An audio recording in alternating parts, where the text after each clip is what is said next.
This episode is sponsored by Card Kingdom. Go to cardkingdom.com/studies to purchase all your favorite Magic cards. Enjoy high-quality products and responsive customer service, and expect your entire order delivered in one package. Thank you, Card Kingdom, for the support. This episode is made possible through a partnership with BASILISK, the esports organization on a mission to inspire scientists with the study and play of difficult games. In January, I proudly joined the team to further this initiative in Magic. Thank you, Basilisk, for the support.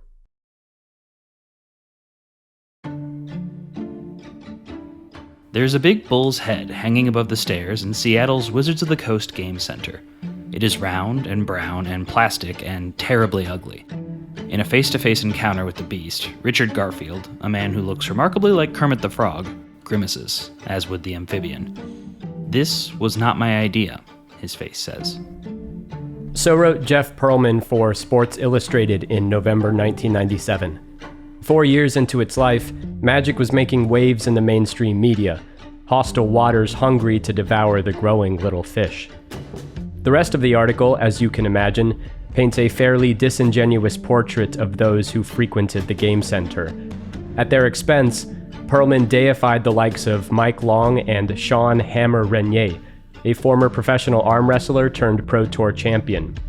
This was a magazine for football dads and lifelong jocks, after all. Marketing Magic in the mid-90s was tricky. One method involved running sidebars and full-page features in periodicals like Inquest, a publication infamous for its raunchy and disrespectful tone. Another approach was renting tournament space in swanky New York City hotels and calling in the press for coverage.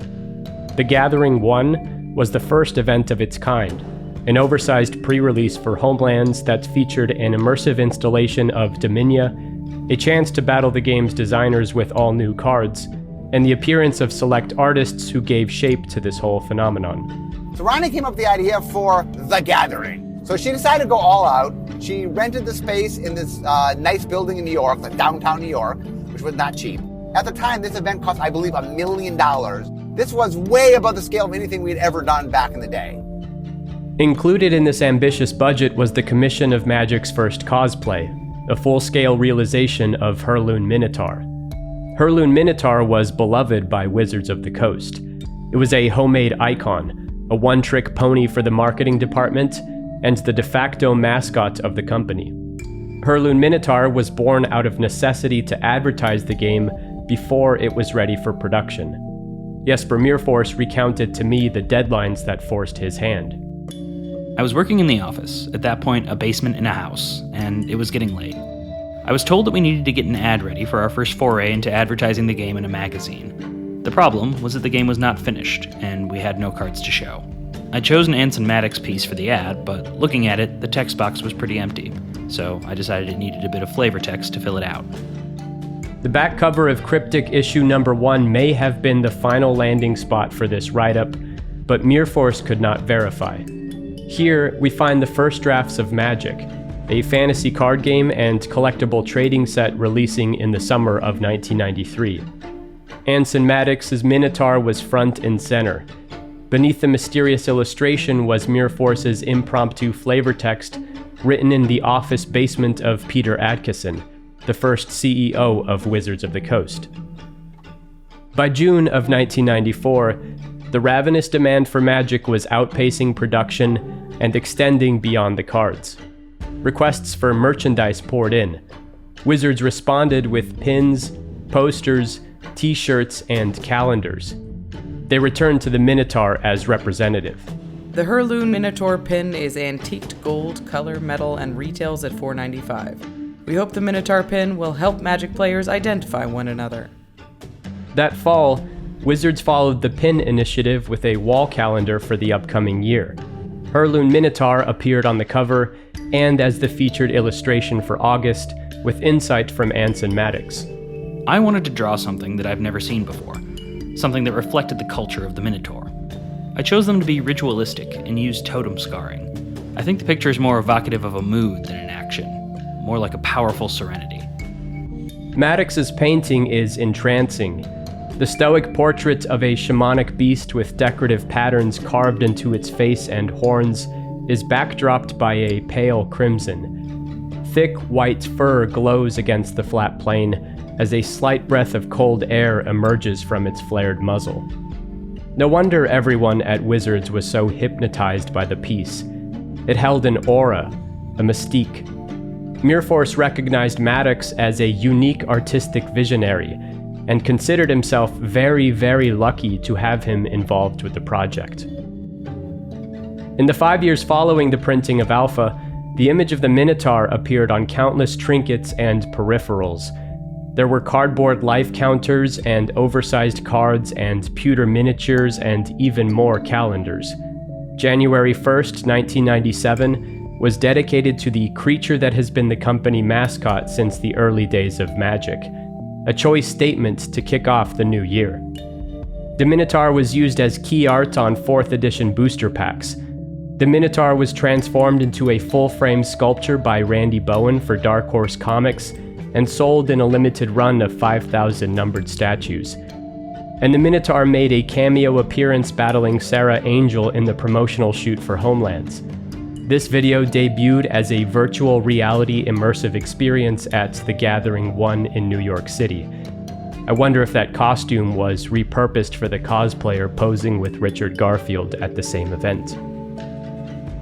Behind the scenes, Wizards of the Coast was donning its employees in company-exclusive gear.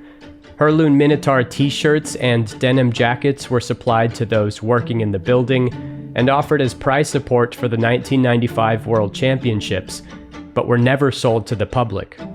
Such items will always attract dedicated collectors and enthusiasts of early Magic, like Magnus de Laval.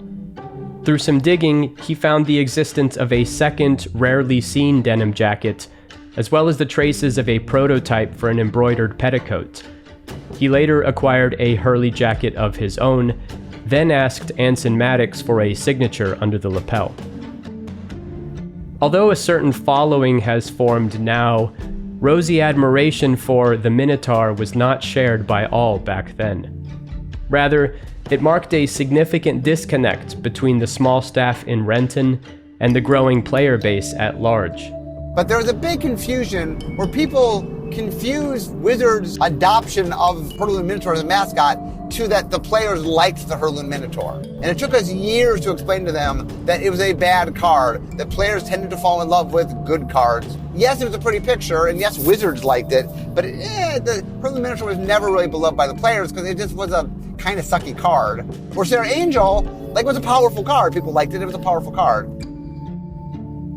During the development of Homelands, R&D incorporated Minotaurs into the set's world building due to Hurloon's falsely perceived influence.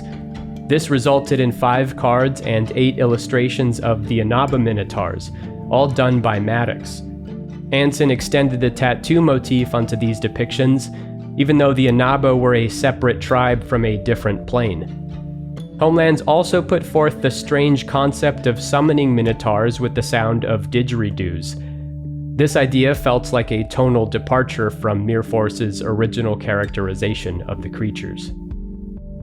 Homelands failed for more reasons than one, but hubris was chief among the symptoms. Homelands was made for the company out of obligations within the company. The $1 million Homelands pre-release was also in major part for the company. Marketing wanted the media attention, but they intentionally kept the players far from the camera's line of sight. Like I said, there was a pre-release tournament, although the interesting thing was, not only was there not a lot of people who understood Magic players, early on there actually was this feeling by some of the employees that like the Magic players were an embarrassment. Like they literally ran the tournament on a different floor because they didn't want the press to see the players. All of this marked a significant divide between the main parties involved. You get the sense listening to Rosewater that selling Magic to the outsiders was frustrating and insulting to those who cared most from within. Magic wasn't cool to them. It was a weird card game, played by weird people in weird places. There was this weird bull mounted above the staircase that led to all their weird tournaments. When their stores finally went under, Steve Bard, a weird guy, took the 13-foot monster to his weird house and propped it firmly in the garden. There it still sits, an enigmatic totem of a time long gone. Low, haunting sounds filled the alleys over Beacon Hill, a hymn to the dead decade of the 1990s. Eventually, the game outgrew Hurloon Minotaur, and the company came to their senses about marketing Magic with good cards. Sarah Angel was the hero all along, not that 2-3 vanilla in red.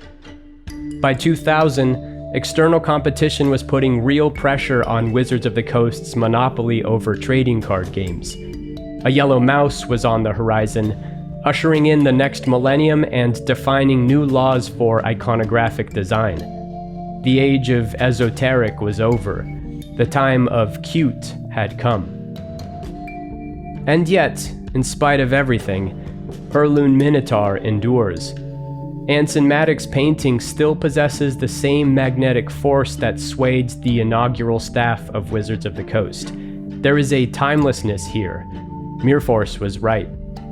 Old school players would never register Hurley in their decks, but they covet the keepsakes onto which his face was printed and stitched.